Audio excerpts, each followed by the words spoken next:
అందరికీ నమస్కారం. ఆదీప స్తంభము గ్రంథంలోని నీతిమంతులేమి చేయగలరు అనే చాప్టర్ని చూద్దాం. పునాదులు పాడైపోగా నీతిమంతులేమి చేయగలరు అని దీర్ఘదర్శి దావీదు ప్రశ్నించాడు. కీర్తనల గ్రంథం 11వ కీర్తన 3వ వచనంలో. ఆ ప్రశ్నకు అర్థం ఏమిటి?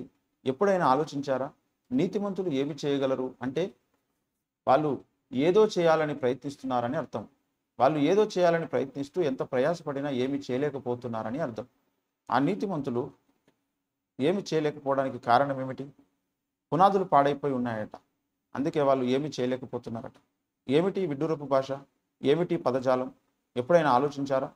నీతిమంతులు అంటే ఎవరు? పునాదులు అంటే అర్థం ఏమిటి? ఆ పునాదులు పాడైపోవడం అంటే అర్థం ఏమిటి? అవి పాడైపోవడం వలన నీతిమంతులు ఏమి చేయలేకపోవడం ఏమిటి? పునాదులు సరిగా ఉంటే నీతిమంతులు ఏదైనా చేయగలిగేవారట. పునాదులు ఇప్పుడు సరిగా లేవు, పాడైపోయి ఉన్నాయి. ఆ కారణం చేత నీతిమంతులు అశక్తులైపోయారు.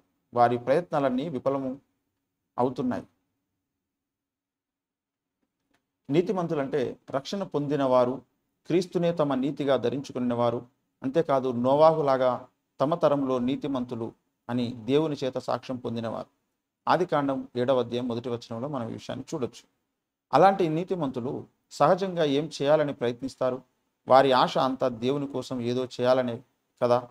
ఈ లోకంలోని నీతిమంతులు ఎన్నెన్నో మంచి కార్యాలు చేయాలని ఆశపడుతున్నారు, ప్రయాసపడుతున్నారు.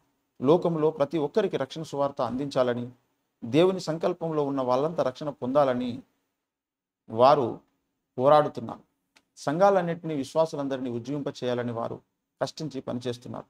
నీతిమంతులు ఎన్నో సభలు నిర్వహిస్తున్నారు, ఉపవాస ప్రార్థనలు చేయిస్తున్నారు. బహు విరివిగా రేడియోలలో, టీవీ ఛానళ్లలో, బహిరంగ సభలలో దేవుని వాక్యాన్ని ప్రకటిస్తున్నారు. అయినా క్రైస్తవ సమాజం పరిస్థితి ఎక్కడ వేసిన గొంగలి అక్కడే అన్నట్టు ఉంది.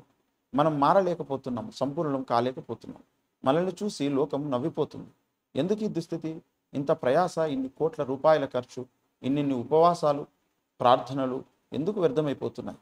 మనం ఆశించిన మేరకు దైవ కార్యం ఎందుకు జరగడం లేదు? సంపూర్ణ ఆశీర్వాదం ఎందుకు మన మీదకి రావడం లేదు?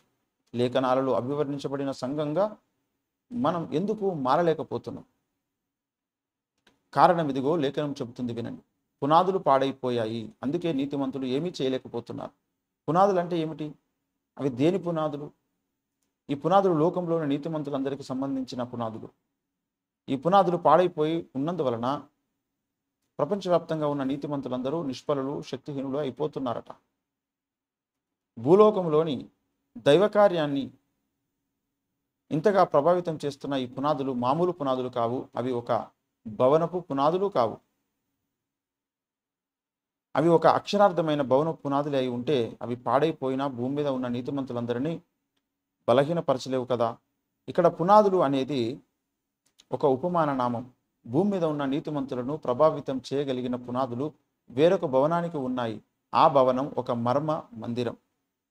ఇది మీకు దీవెనకరంగా ఉందని నేను ఆశిస్తూ ఉన్నాను. ఇంకా ముందున్నటువంటి చాప్టర్స్ని వీడియోస్ రూపకంగా మీకు అందించబడబోతున్నాం. ఇంతవరకు ఉన్నటువంటి వీడియోస్ని మీరు తప్పకుండా వీక్షించి మీకు తెలిసినటువంటి వారికి పరిచయం చేయండి. ఈ యొక్క పరిచర్య నిమిత్తం మీరు ప్రార్థించండి. అందరికీ నమస్కారం. Praise the lord.